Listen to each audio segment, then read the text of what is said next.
Chris Watkin back again at the ESTAS 2022 Estate Agent and Conveyancing Conference, and I've joined today by Maddie and Amanda, who are an estate agent and a conveyancer.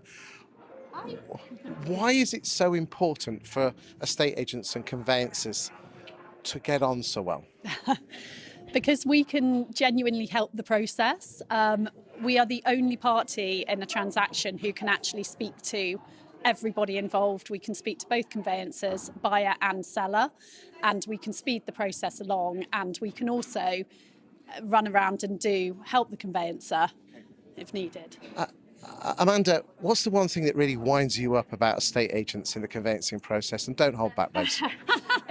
Honestly, it is a failure to understand what actually goes into the conveyancing process. I think there's an appreciation needed sometimes between conveyancer and estate agents that even though that it might seem like everything's sorted at one side, it's probably not on the other. There's quite a lot of complex stuff that goes into conveyancing, and I think if we could filter the line of understanding what actually goes on in a conveyancing process, the relationship between us and the estate agents would be far more better than it is now. So how do we? I mean, it's great with the conference here today. You're preaching to the converted. You've got agents and conveyancers that are all talking to each other. But how does Joe Blow Real Estate and Fred Blogg's Conveyancing actually build those relationships? Is it just a case of going to see each other, going down the pub, having a few gin and tonics, and just building relationships? Is it as easy as that? It's a people thing, genuinely. We've had conversations with conveyancers before. If you ask them what is needed rather than just constantly saying, "Are we ready to exchange yet?" it definitely smooths the relationship over. It's interesting, Maddie, you say that instead of asking, "Are we ready to exchange?" you're asking, "What do you want to make?"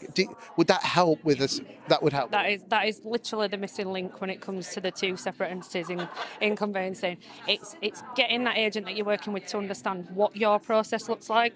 How one law firm works isn't necessarily how the other law firm works. We follow the same process, but it might be in a different mannerism. And I think it's having that front end conversation of this is what a transaction looks like for us, and then that would remove all of that.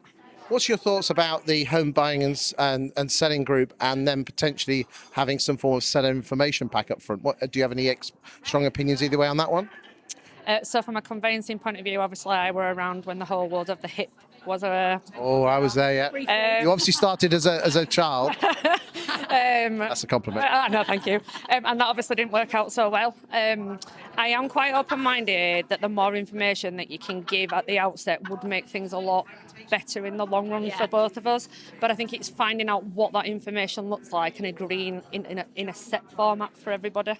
So I wouldn't want to go down the hippie type route again, but I think there is something there that can be done. So, and Maddie, have you ever got any thoughts on that? I definitely think the availability of information is better at the start of the transaction. It would stop fall-throughs, or at least minimise fall-throughs along the way, which is the most frustrating thing when you've been working on something for 2 or 3 months and all of a sudden it falls through. And if this information was there, would it be easier if it was all on one platform digitally that everyone could have access to? Yes, obviously I'm quite risk averse because of the job and profession that I am in. I don't mind access to data being there as long as obviously we tick off the right boxes for GDPR and all that kind of stuff. But I think the stuff that's the matter of public record, then absolutely there's no reason it can't be there. Amanda, Maddie, thank you for your time today. You've been absolute stars. Thank you. Thank you very much.